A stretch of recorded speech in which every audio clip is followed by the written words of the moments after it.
first of all, I didn't know about your child. So thanks for sharing that. I was like, hey, what's off limits? I'm like, nothing's off limits. You can ask me. Offices don't matter in real estate, right? Because they did before. We have all the branding. We have the website built. We're ready to launch. And he says, have you ever heard of EXP? And my answer, I'm going to swear publicly here, was, are you fucking...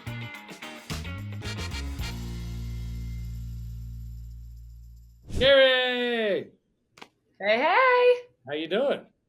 I'm awesome. How are you today, Latney? I'm good. Always dealing with the challenges of real estate, title industry, governments. I mean, there's a lot going on, right? There certainly is, yeah. Especially in the last couple of days, right? Yeah, so we are talking one day after the NAR lawsuit news came out. So today is March 19th. I'm sure you've gotten tons of questions, already. I'd love to hear what are you saying about the news with NAR? I'd love to hear your opinion. I think just from a big picture perspective, I struggle to make decisions about buying a pair of shoes. Okay. Yeah. So I think the agents that are just absolutely fearful that they're not going to have a job because of this change, I would encourage you to take a deep breath and really think about when you're supporting a buyer. They don't know the process. They feel very uncomfortable and they need support because it's such a huge financial decision. And for most of them, they only do it a few times in their life. So I think the first thing is just take a minute and sit with that and think through it because they need us. And it's just a shift. There's been many, many shifts. And this is just another one. And I think it's really important to have a systematic approach to how you structure your conversations with buyers to ensure that you're adding value and you're asking the right questions. And there is zero question in my mind that we are needed. We have a place at the table and we just have to figure out how to navigate this and pull through. I like it. Yeah. I mean, I was just listening to someone on TV and they were saying that nothing changes right away. It's something more later in the summer, I guess, that we'll start seeing more of it. But, it's a really good point. I mean, there's certain services that I'm buying where I'm paying this or I'm paying this and I want that expertise, right? And so that's one way to look at it, I assume, right? I was on a panel with a C-level executive at Toll Brothers and a C-level executive at Stanley Martin. And the topic of conversation on that panel was essentially why they didn't need agents. And I said, okay, I understand your perspective and I respect where you're coming from. Let me ask you something. If both of you were looking for a personal residence and I came and met with your family, I said, listen, you could either wait and look at options that are on the MLS or all go out based on your specific needs and identify a property that's exactly perfect for you. And, I'm going to charge you 3% to do that, but you're going to avoid a bidding war. You're going to avoid the stressful and hassle, and I'm going to find you inventory that doesn't exist. Would either of you say that is not worthwhile to pursue working together? And both of them were like, because that's what I do. Yeah. And I got a message from the CEO of Stanley Martin later that day, and he was like, damn, that was an awesome interview, right? Yeah. So I think it's about recognizing your value and knowing that what you do is unique and figuring out how to solve more problems as agents. That's where we need to live right now, going deep into value and deep into supporting our clients and meeting them where they are and figuring out a way to be just that much more important in the transaction. That makes sense. Now, in your opinion, was their mindset coming from their building large communities and they're kind of all built the same? And so is that the reasoning behind it? Well, it was coming from the fact that there's a supply and demand challenge, right? And so this was probably a year and a half ago, 2 years ago. And they didn't really need real estate agents in order to be successful selling their communities, but that ebbs and flows. And so I would say for agents, there's always a place to be valuable. You just have to look and figure out who can you solve a problem for in that market and how do you approach that? I mean, I think of you, Keri, as like one of the most interesting people in real estate. I've heard your name many times before I ever met you. I would see you on, buses. I would see your marketing everywhere. I would have haters talk about you, and then I had other people that loved you to death. And so you're a lightning rod for attention, whatever it is. So why do you think that is? And I gave you just a very wide open question there. What do you think of that? Yeah, I think the idea that there's polarity when you're a strong female leader is definitely a fact. And so I think that I have a pretty big aspiration to have impact on people. And because of that, I've helped a lot of people in this industry be successful. I also have strong opinions about how I'm treated, and I'm not afraid to stand up for myself. And I have some polarizing ideas about our industry, like Zillow. If you think about when the world was changing with Zillow, I kind of was one of the only people in the DMV that went head to head with them and was not interested in flex, wasn't willing to adapt to some of the changes that they wanted to make to how we were handling the process of working with Zillow. So I think because of that, it goes both ways. There's certain people who see me and they're like, wow, I remember when I left Keller Williams Latney, I had so much hate. Oh my gosh. People were telling me like, well, you got fired from Keller Williams because what you were doing there was illegal. I was like, really? Tell me more about what I was doing, right? They're like, well, the title companies and the lenders, they're in on it. We heard, corporate told us, like I was hearing all this stuff, right? You know what I was doing that they thought was illegal? What is that? I was having the seller pay a closing cost credit to the buyer on the HUD because I came from new construction. And so if I had to solve a problem for the buyer and the buyer was like, oh, I really want to buy this house, but I won't have money for furniture. Okay, great. Why don't we structure an agreement with the seller where we look at doing this, right? So when I got in the resale side, I'm like, oh my gosh, I can renovate a kitchen with the seller credit. I can redo a bathroom. I had a program I called New Home by You. And most of the agents didn't understand it. So a lot of times I feel that people might not know how you're approaching problems or problem solving. They may draw conclusions. So when I started getting all this hate, you know what I did? Talk to me. I rented out a hotel conference room. I invited all of the Keller Williams agents after I left, and I taught them what I was doing. They started liking you. A few more of them did. There were like people in the back that were like, what you're doing is illegal, then I hate you. And by the end, they were taking notes. So I've always been someone who believes like everybody's not going to like me. But if I can be really diligent in creating impact and making a difference for people, more people will find that I'm useful and valuable and care deeply about creating success in others. And that's what's most important to me. People that want to hate title companies in DC were being approached by Attorney General because they don't want joint ventures. And now the funny part is the rumor initially was, oh, it's just Allied Title. Just Allied Title.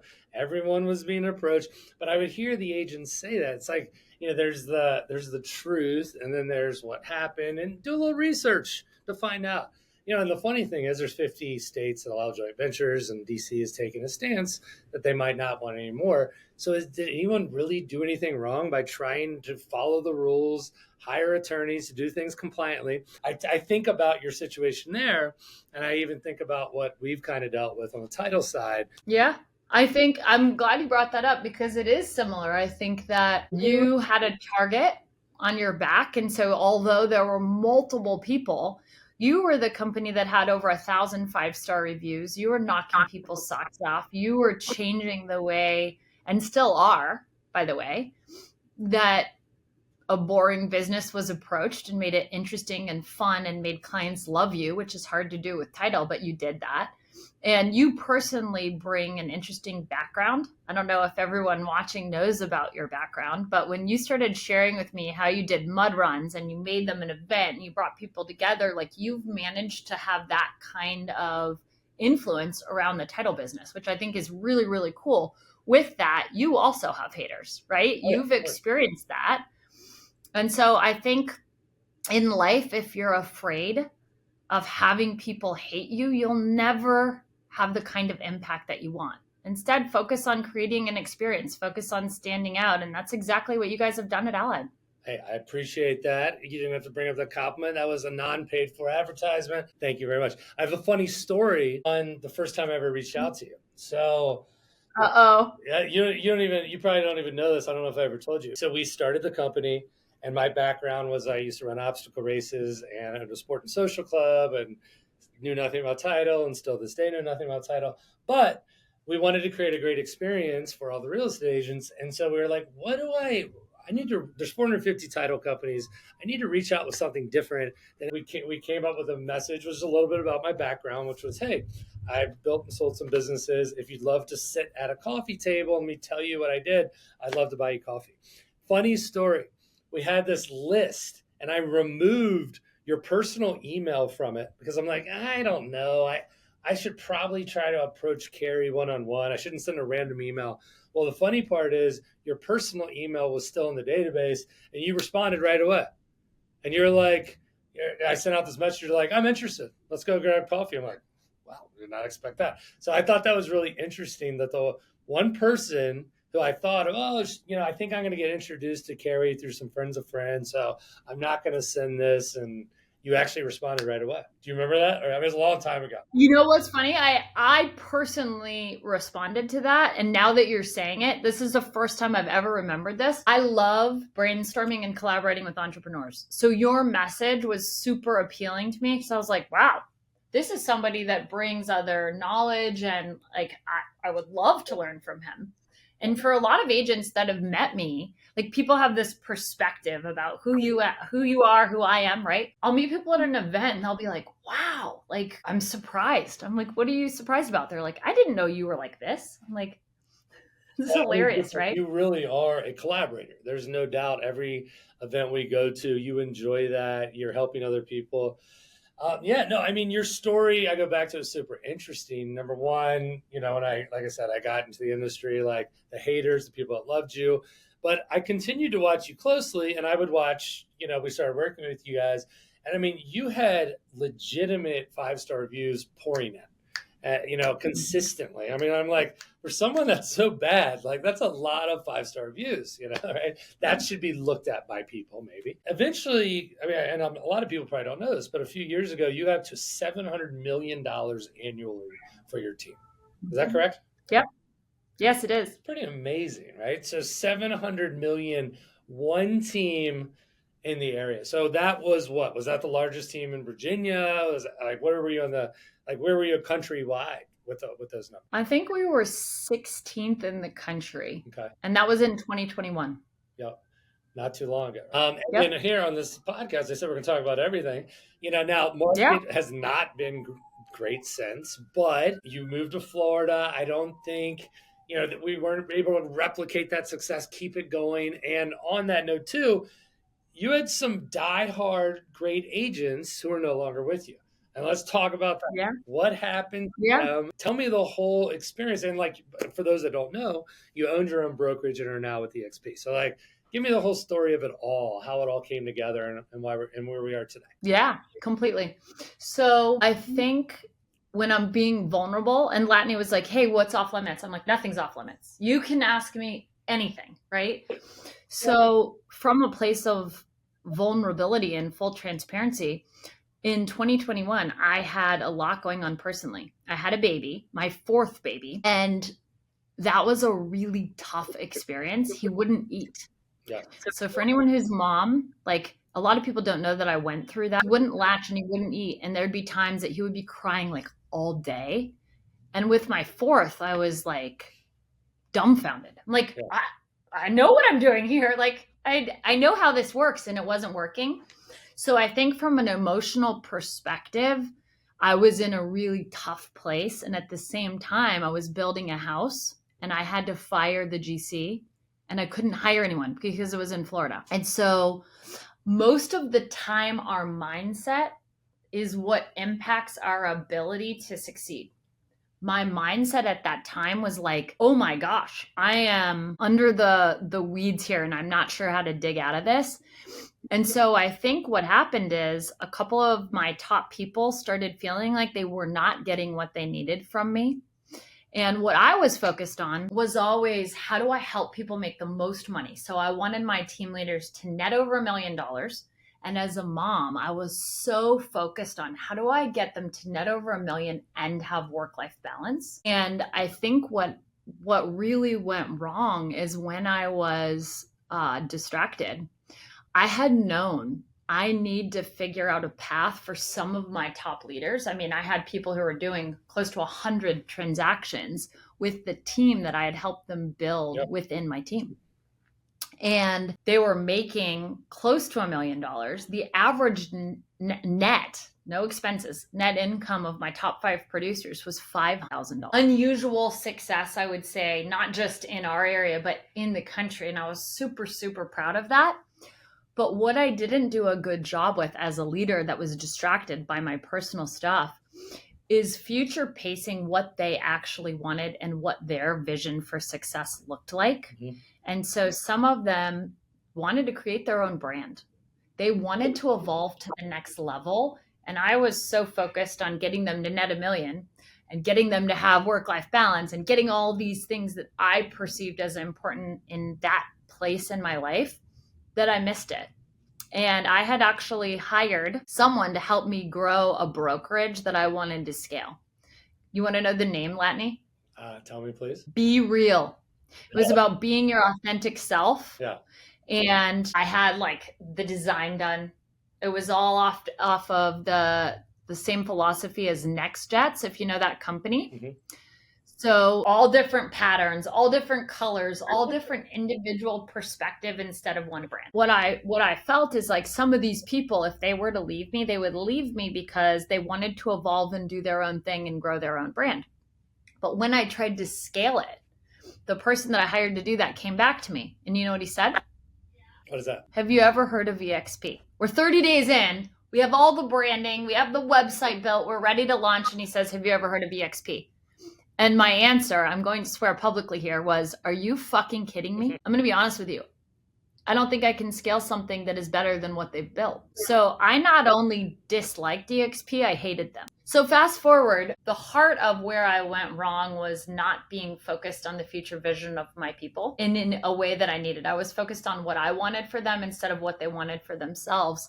And my resistance to EXP was like, I did not see how EXP really solved the problem until I met with a strong female leader.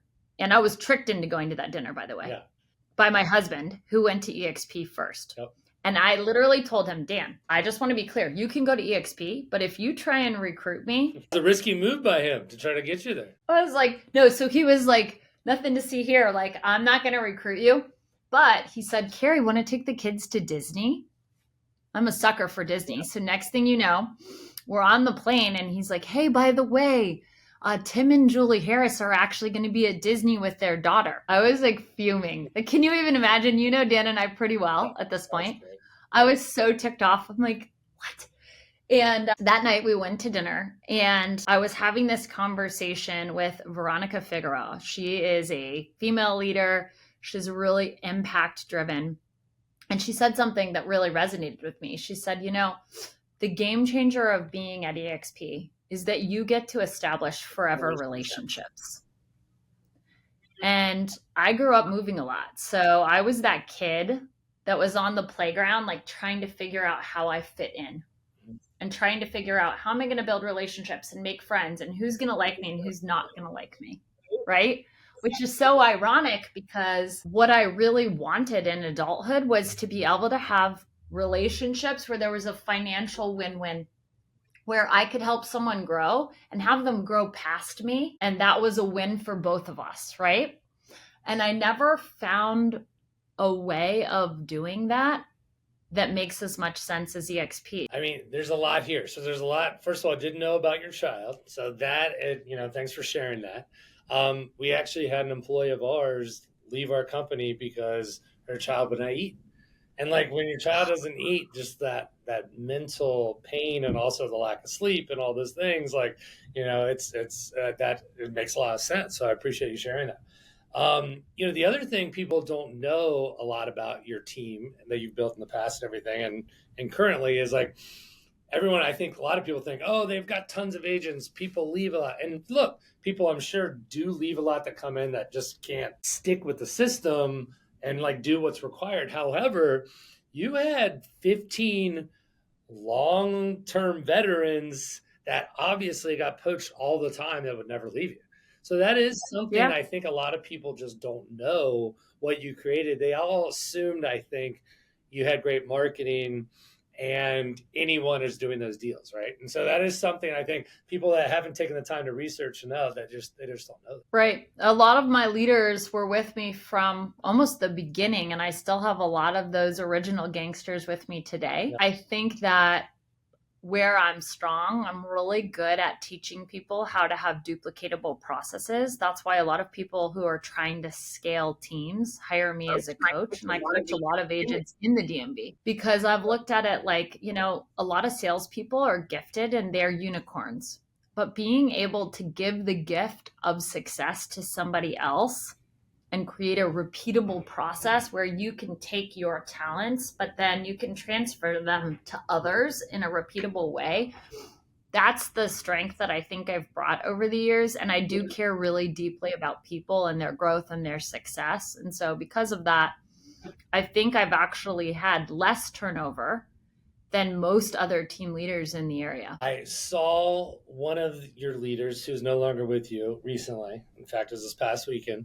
And she said, I wasn't asking for too much, but like if we had just, I feel like if we had had a conversation, we could have figured it out and I'd still be there today. Just so you know. And so like it goes back to, but looking back at where you are in your life, all the stuff you were dealing with, I mean, might not have even been able to have a conversation if you're in Florida. Who knows? But they really did point out the fact that like they really loved you. They loved the experience. And it could have been worked out. So hearing that, you think there's an option, a possibility for some of these people in the past for you guys to figure out in the future? Oh my gosh. Yeah. I think a lot of people in the past, like they know almost every quarterly meeting, I would sit in front of them and cry because I was so emotional about the gift that them being part of my life gave me. And I hoped that they saw how deeply committed I was to their success too. So for me, I had a rough time when I was dealing with what I was dealing with then. And as their leader, I let a lot of them down and I've taken full responsibility for that. But a lot of them, there's a deep love there and there's a care for them as people. And I'm cheering them on. Like I see some of them that are succeeding and a lot of them are at Compass. And they're at Compass because Compass wrote them huge checks. But my guess is eventually they're smart people. They're going to do the math. And they're going to need a new home. And I hope when that time comes, they call me. Well said. Well said. It's interesting because like sometimes it's like, hey, should you have your own company or should you utilize what something's already built? And it does make sense because someone did come to me one time and was like, hey, I'm thinking of starting my own brokerage. What do you think? And I was like, man, it sounds hard. And especially if there's a company out there, providing downline incentives, providing stock incentives. And I know there's a couple different companies out there. EXP was the leader probably of this. I think Real's jumping in on here. But like starting your own brokerage versus, I mean, shoot, you're probably making more money on a company already existed based on how all those different rewards that occur. And obviously, it's huge. And I'll just speak directly about looking at EXP versus Real, because I think in our market specifically, there's a lot of conversations there. And I initially said, my line in the sand, clearly I'm not very good at setting boundaries because I said like I would never go to EXP. But I actually said I would consider Real, but I would never consider EXP. And then when I really studied it, what I realized is that EXP is designed to help entrepreneurs grow and scale. Right? So all of the real business leaders that want to grow something and want to be uninhibited in their entrepreneurial spirit, the actual producers end up at EXP. A lot of people that are really drawn to social media and they're not as concerned about selling houses, my perspective, they end up being very attracted to the newness of Real. But there are many, many companies that were very similar to Real that are just, you don't even know their name anymore. So if I'm somebody that's looking to build a legacy and I want financial security in the future, I'm going to go to a tanker in the ocean. And if anyone doesn't understand that we are in an ocean with some waves right now, I would find that surprising. So I think separate of the financial structure and all of those things, there's just too many things that don't work in the long term in Real's model. Like, I'll give you one example. EXP wants to create success for the agents, not just at the top, but also the agents that are joining. And I think of it like this. The idea of one reel. This is the first time I've ever said this publicly, right? That's cool. But when you're supporting people and you say, everyone is supported by one, that is bullshit. How do you possibly support everyone? It's complete hogwash, right? Like, I was talking to one of the leaders at EXP recently, and I said, if I want to support a group, like the people who've been with me before, they understand this. I want to pour into them and teach them how to duplicate that and succeed. But if you can't even delineate who to support, if you want to have a small mastermind and you want to invite people that are leaders for people, you can't even do that at Real because you don't even know who your people are because of the way that they have their structure set up. And so what you end up having is a bunch of agents that are sharing. It's like going to a panel. You go to a panel and people share ideas, but you can't execute those ideas with precision because you're not being given the keys to the castle and the complete guide.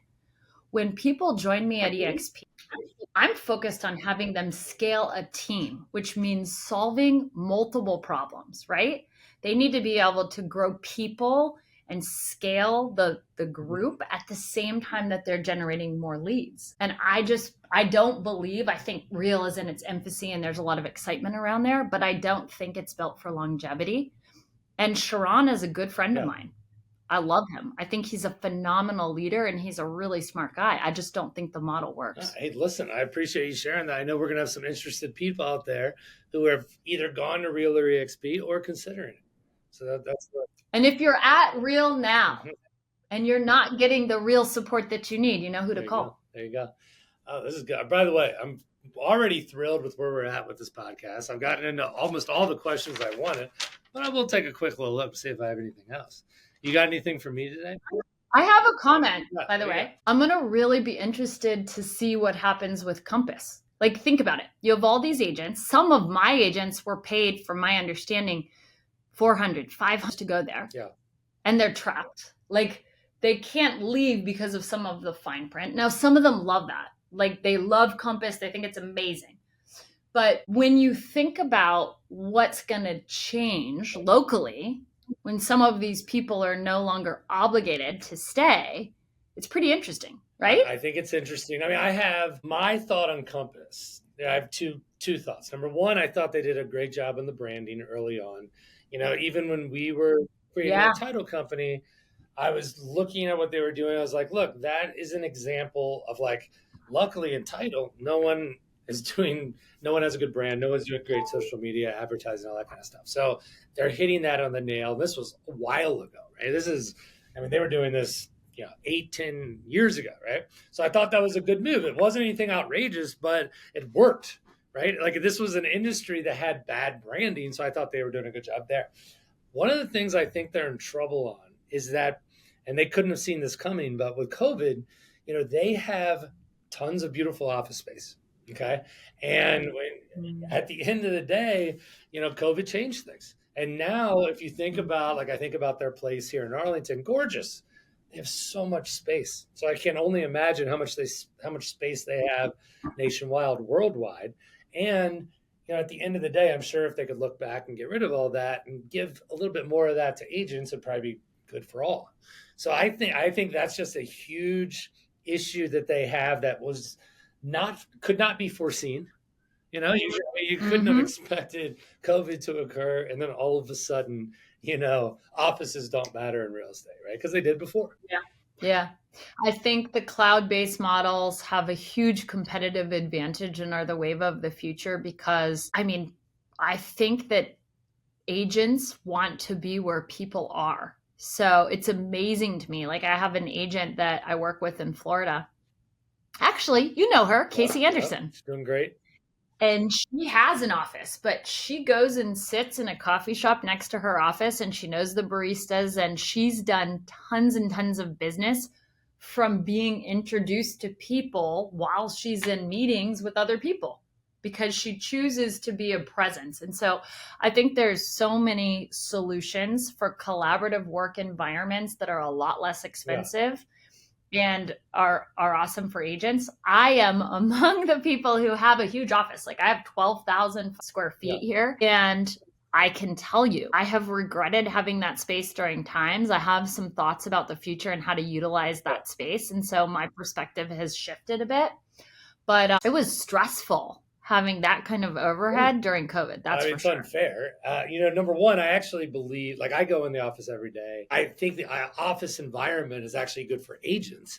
I'm just saying I'd rather the agents pay for it, not the brokerages. Meaning if I owned a brokerage, like if I owned stock for Compass, I don't want them to have, I'm making up a number, $50 million of office rent across the world, right? Because it'd be better for that money to go into some type of stock program or something. And I think that's what the advantage or revenue share. Or revenue share. So I do I think when I think of the virtual ones that I know of, and is EXP real, that money's going back to people to a degree, and that's a hard thing for Compass, But on a day-to-day basis, I do think you don't get collaboration like you do on Zoom. Like in person is where you get the collaboration. Oh, totally. And I think the agents that are leaders understand that and provide a lot of opportunities. Like you and I have done a lot of events together.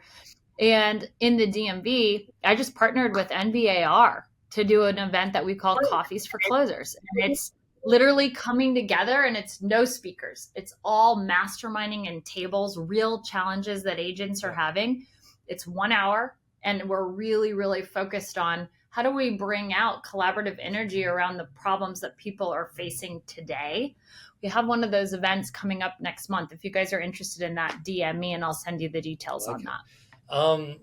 So yeah, one thing I don't know if I've ever asked you directly, but it's something I definitely wondered about. And maybe the answer isn't what I think it might be, but you went to Florida. You now have come back. I am partners with you, and I'm seeing your numbers are going up and up and up.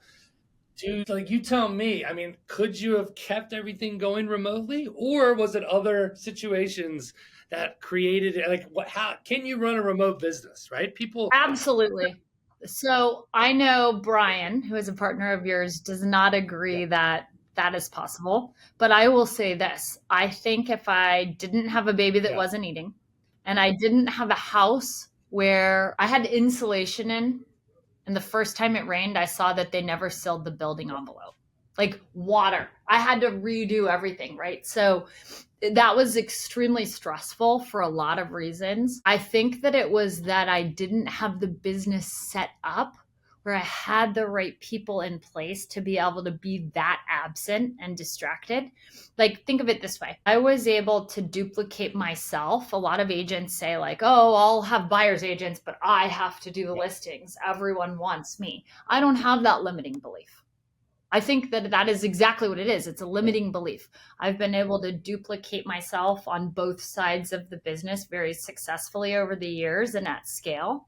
And I'll be able at some point to do the same duplication efforts with how we lead our salespeople and how we onboard them and the training and the support. And so EXP has really caused me to deeply focus on how to do that at scale, not just for my team, but also for the teams that I'm supporting across the country.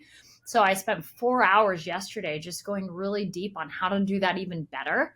And there's no question in my mind. I mean, if people think that, then how do brokerages survive that are big and at scale? Like, to me, that's just hard to understand. It's not like EXP has office spaces all around here. I mean, it's virtually done and it still works. I think that's a really good point, because I go back. Our business is different. We have to have offices. We have to have closings. Yes, we can create a virtual feel. But, then again, I mean, I stay in touch. We have a Texas business. We have a Florida business. We have a North Carolina. I was just going to say, you have multiple people, but you've identified the right leaders. And so I think the problem is how do you ensure that you have the right leadership team? Because the seller who calls to meet with Keri Shull that ends up meeting with Bob, I don't have an agent named Bob, by the way, but ends up meeting with Bob, doesn't sit there fuming at the table because Keri Shull's not there, because Bob is energetic and kind and cares deeply about their success. And the same is true for an agent that gets Bob instead of Keri Shull. The fact is, if Bob is exceptional, they're happy. Oh, that's a really good point. Latney, you did a lot of preparation. I mean, my team's great. Hey, we've already talked about that. They put that together for me. I knew my questions. I knew what they were going to be. I mean, I got to them. This is great. You got anything for me? I do. I have a question for you. So when you looked at how to approach title, because you've grown faster than most of the title companies in the country without question, right? No, number 2 overall, 5,000 last year. Number 2, but number 1 organic growth. Yes, true story. Boom. So what would you say created that kind of traction? And how did you look at the title business different than other people that were already in it? So there's one thing is, like, I think finding out what you need to solve for most industries is very simple. So for example, the first thing we did before I sent you my email to 10,000 agents and yourself, and by the way, that email that I sent out, 70 coffees got set up for that. It's pretty good ROI, right? You get 7. So that was a great email. Looking back, that was good. Before we sent that email, we sent an email to anyone we knew and said, hey, Matt and I are starting a title company. I'd love just to go to coffee with you and just like talk to you. If you're in the industry, if you can introduce me to anyone that's in the industry, I'd really appreciate it.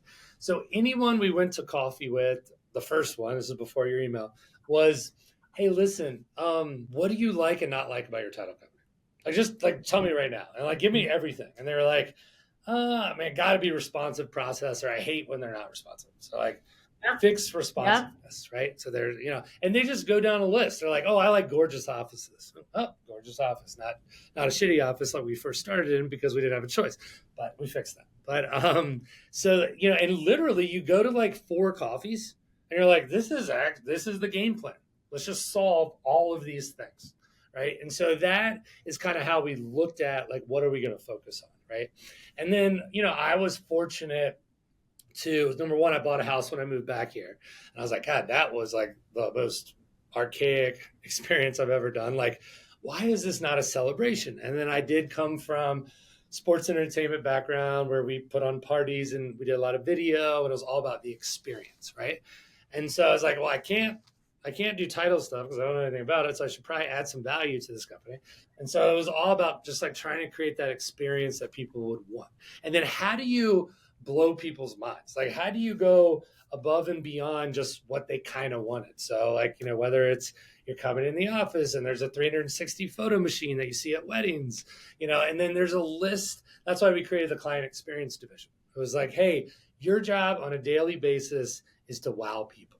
How do you do that? And how do you do it how do you surprise people too? Like this, the little things. So for example, you might not know this, but anyone that drops off an EMD in our offices, we give them a candle, and the candle has like a little funny message related to it. And they're like, that is so thoughtful. Like, just because, well, you took time out of your day to walk into our office and do the check. You could have mailed it. And we just want, because it creates that start of that relationship and that experience. And so and our client experience, comes up with those ideas on a constant basis. And the key in business, in my opinion, is there's not let's do that plan. So I talked to a title company not too long ago who said, they were very honest. And they were like, we want to talk to you guys because we see what you're doing. And I was like, well, what have you guys been doing? And they're like, following you guys. That was their answer. And I thought, first of all, mad respect for someone to say that. Not easy. Egos are involved. But my point is, yes, there's a blueprint of things that have worked. But as you know, with changing industries and changing markets and changing technology and changing lawsuits, you can never just follow the blueprint. You have to be changing on a daily basis. And so that's what we're focused on. I think that's such a phenomenal answer. And I will just add, Latney knows this. When we met, I said, listen, Latney, I'll never have one title partner. Uh-huh. Remember? I don't believe in having one. There needs to be competition, like blah, blah, blah. And I had a partner that I'd been in business with for a very, very long time, right? But my observation of what you did different definitely was the experience, but it was also anticipating our needs as a team and building deep relationships so that people felt like they can count on you. And man, that has been true for me personally. Like whenever I am dealing with a personal transaction, you guys are there. But I watched you just come in and clean the clock of the title company we'd been working with for a long time. And it was everything from like, something bad would happen to a real estate agent at an open house, and you guys would immediately plan self-defense training, right? Which that matters to our agents, and they remember that stuff. So the exceptional experience, the training, the collaboration, like you guys, it's not even just the experience for the clients, it's the experience you create for your agent partners too. I really super appreciate impressive. you saying that. And as we've been going through changes in DC with things, you've been a great partner who never judges and is like, hey, how can I help? And it's a difficult time with, look, you have NAR lawsuits, you have changes in time, all these things are changing.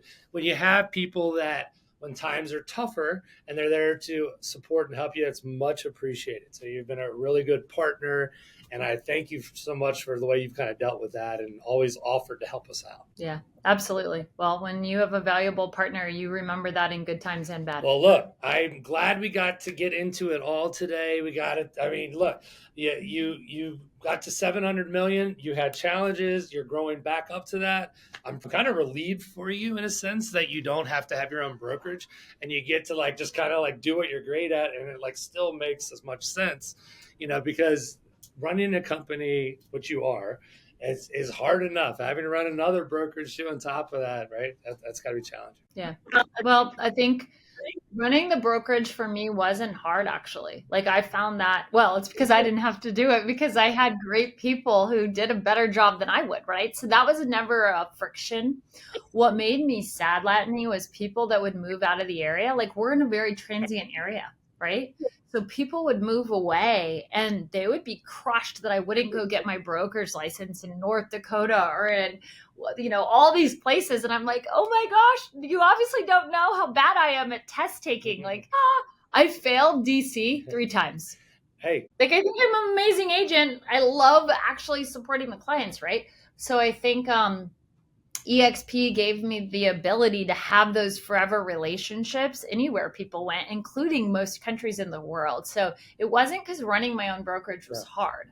It was because I valued having the ability to truly scale and stay in relationship with people long term. I like it.